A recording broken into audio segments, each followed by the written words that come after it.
శీతాకాలం వాతావరణంలో తేమ శాతం అధికంగా ఉండి మంచు కురవటం వల్ల వృద్ధులకు గొంతుకు సంబంధించిన సమస్యలు అధికంగా వచ్చే అవకాశం ఉందని ఫ్రానిక్ హీలింగ్ వైద్యురాలు ఎం వరలక్ష్మి పేర్కొన్నారు. Ramanayyapeta APISC colony Adabala trust కార్యాలయంలో వరలక్ష్మి సౌజన్యంతో వృద్ధులకు దుప్పట్లు పంపిణీ జరిగింది.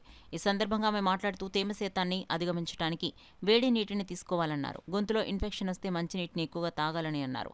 ఆర్మీ విశ్రాంత ఉద్యోగి ఎస్ శ్రీ నగేష్ మాట్లాడుతూ దీనులకు సంతోషంగా దానం చేయటం వల్ల అక్షయ పుణ్యఫలం లభిస్తుందన్నారు.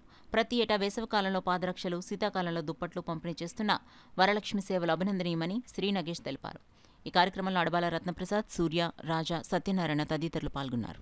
దానగుణం ఉన్న వ్యక్తి అలాగా ఏదో ఒకటి చేయబుద్దారు, ఖాళీగా కూర్చొని ఇవ్వరు, ఏదో ఒకటి దానం చేయాలని అనిపిస్తుంది. అంటే ఆ గుణం అనేది లోపల మనసులో ఉండాలా, హృదయంలో ఉండాలి. లేకపోతే ఎవరు దానం చేయలేరు. డబ్బున్నోడు దానం చేయలేడు. డబ్బున్నోడు దానం చేయాలంటే ధైర్యం ఉండాలా, దానగుణం ముందు కావాలి.